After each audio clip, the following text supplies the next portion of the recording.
నీ తండ్రి అయిన అబ్రహాము దేవుడను ఇస్సాకు దేవుడైన యెహోవాను నేనే. నీవు పడుకొని ఉన్న ఈ భూమి నీకును నీ సంతానముకు ఇచ్చేదను.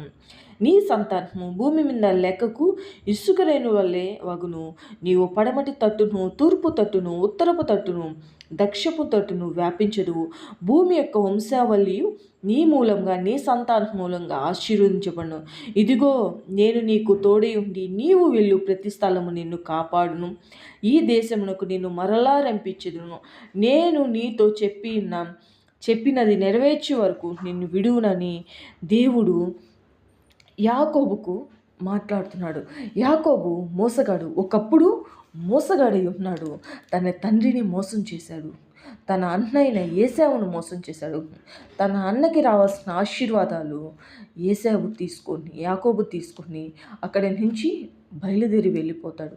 తన మేనమామైన లాబాను దగ్గరికి వెళ్తాడు.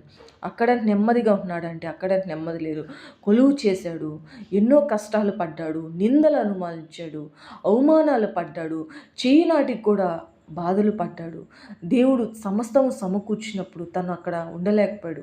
లేదు, నేను నా అన్నని మోసపుచ్చాను, నేను మా అన్న దగ్గరికి వెళ్ళాలి, మా అన్నని క్షమాపణ అడగాలనుకో ఉద్దేశంతో అక్కడి నుంచి బయలుదేరినప్పుడు ఒక స్థలమున ఆగి ఆ స్థలమున దేవునికి ప్రార్థన చేస్తున్నాడు.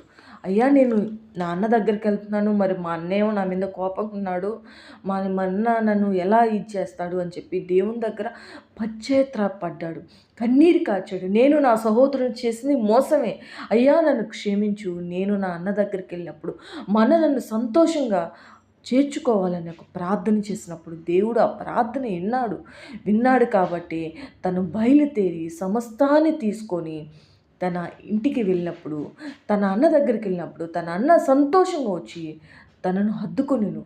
ఇలాగ ప్రార్థన చేస్తుంటాడు. తను చేశాడు, తప్పు చేశాడు, దేవుని దగ్గర ఒప్పుకుంటున్నాడు.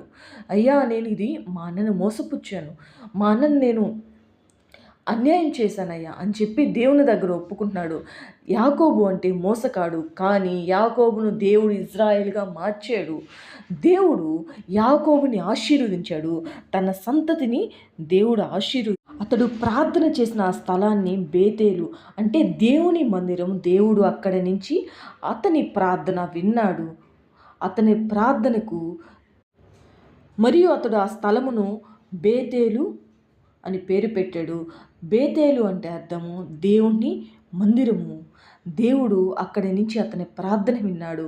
యాకోబును దేవుడు మార్చిన దేవుడు, యాకోబు పట్ల కార్యం చేసిన దేవుడు, నీ నా పట్ల కూడా కార్యం చేయటకు ఆయన శక్తి కలిగిన